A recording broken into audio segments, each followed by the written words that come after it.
হে আমার মিষ্টি পরিবার, আমার রান্নাঘরে তোমাদের সকলকে স্বাগত। বাড়িতে যদি অল্প চিকেন থেকে থাকে তাহলে বানিয়ে ফেলুন এই রেসিপিটা। খুব সামান্য মাংস দিয়েই তৈরি করা যাবে এই রেসিপিটা, আর তাতে খেতে পারবে অনেকজন। তাহলে চলো বানিয়ে ফেলি রেসিপিটা। আর একটা কথা বলে রাখি, এই আইটেমটা কিন্তু রুটি বা পরোটা বা লুচি দিয়ে কিন্তু সবচেয়ে বেশি ভালো হবে। প্রথমেই আমি এখানে ওই 6-7 পিস মতো মাংস নিয়ে নিয়েছি। সেটাকে ভালো করে ধুয়ে নিয়ে তারপর আমি কুকারে জল বসিয়ে, খুব সামান্যই জল, যাতে মাংসটা জাস্ট ডুবো ডুবো হবে সেইরকম জল নিয়ে সেটা একটু গরম করে তাতে আমি মাংসের পিসগুলো দিয়ে দিয়েছি সিদ্ধ করার জন্য। 2-3টে মতো আমি সিটি দিয়ে নিয়েছি, বেশি দেওয়ার প্রয়োজন নেই। এখন মাংসগুলো সেদ্ধ হয়ে গেছে। আমি একটা কাঁটা চামচ নিয়ে ঠিক এইভাবে কাঁটা চামচ দিয়ে একে একে মাংসগুলোকে চিড়ে নেব। এরমভাবে ছিঁড়ে নেবো বা হাত দিয়েও এইভাবে ছিঁড়ে নেওয়া যাবে, মানে একটা মাংসের পিসকে অনেকগুলো একসাথে করা যাবে ছিঁড়ে ছিঁড়ে এইভাবে।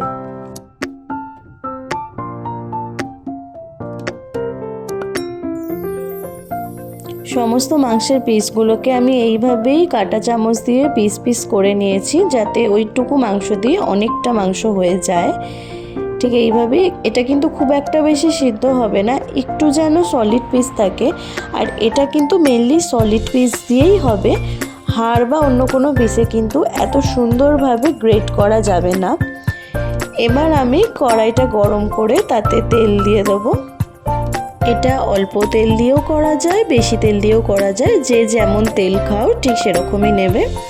তেল গরম হয়ে গেলে আমি এই মশলাগুলোতে দিয়ে দেবো তেজপাতা, শুকনো লঙ্কা, দারচিনি আর এলাচ দিয়ে ভালো করে একটু নাড়িয়ে নেব।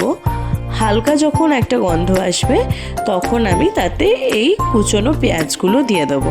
কুচনো পেঁয়াজগুলো মোটামুটি 2টো মতো আমি এখানে দিয়েছি। এবার ভালো করে নাড়াচাড়া করে পেঁয়াজগুলোকে একটু লালচেভাবে ভেজে নিতে হবে। যেমনভাবেই মাংস করে সেইভাবেই পেঁয়াজগুলোকে প্রথমে ভেজে নিতে হবে। পেঁয়াজ এখন লালচে করে ভাজা হয়ে গেছে। এবার আমি এতে এই বাটাটা দিয়ে দেবো। এতে আছে অল্প সামান্য পেঁয়াজ, রসুন, আদা আর লঙ্কা একসাথে আমি বেটে রেখেছি। এটা খুব একটা বেশি আমি দিইনি। তোমরা যদি চাও যে অনেকটা গ্রেভি হবে তাহলে কিন্তু তোমরা আরেকটুখানি পেঁয়াজ, আদা, রসুন বাটা দিতে পারো। এবার আমি এটাকে খুব ভালো করে কষিয়ে নেব। অল্প কষিয়ে নেওয়ার পর আমি এখানে অ্যাড করে দেবো একটা টমেটো। এখানে আমি একটা গোটা টমেটো নিয়ে নিয়েছি। এবার সব কিছু একসাথে ভালো করে কষিয়ে নিতে হবে যতক্ষণ না তেল ছাড়ে।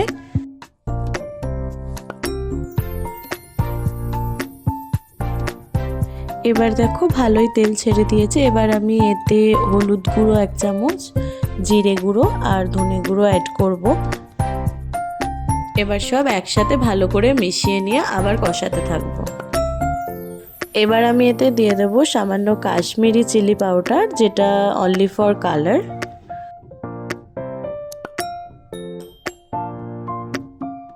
এবার আমি অল্প জল দিয়ে বেশ খানিকক্ষণ কষিয়ে নেব। একটু জলটা দিয়ে কষালে তাহলে কষানোটা বেশ ভালো যায়, তলাটা ধরে যাওয়ার সম্ভাবনাটা থাকে না। কিন্তু খুব অল্প সামান্য জল দিতে হবে, অনেকটা জল দিয়ে দিলে কিন্তু আর তেল ছাড়বে না।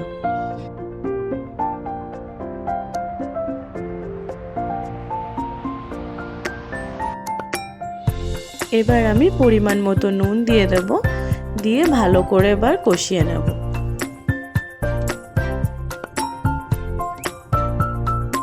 এবার মশলা কষানো কমপ্লিট, একটা খুব সুন্দর কালারও এসে গেছে। এবার আমি এতে দিয়ে দেব ওই আগে থেকে কুচিয়ে রাখা মাংসগুলো।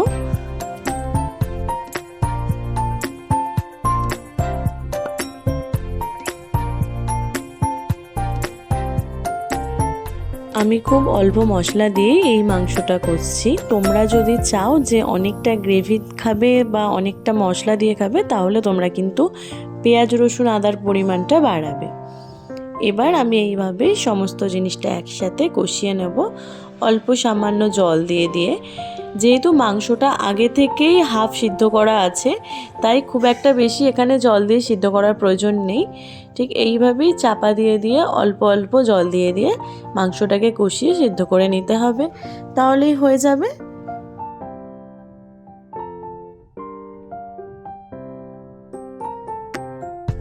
এবার কষানো কমপ্লিট। আমি এবার সামান্য জল দিয়ে এটাকে বাকি সিদ্ধটা করার জন্য চাপা দিয়ে রেখে দেবো, তাহলেই হয়ে যাবে আজকের রেসিপিটা। তোমরা যদি চাও এতে টক দই অ্যাড করতে পারো, তাহলে কিন্তু এতটা জল দেওয়ারও প্রয়োজন পড়বে না, টক দইতেই আস্তে আস্তে এটা সিদ্ধ হয়ে যাবে। কিন্তু টক দই দিলে ওটা ভর্তার টাইপের একটা টেস্ট এসে যাবে, সেই কারণে টক দইটা এখানে না দেওয়াটাই ভালো।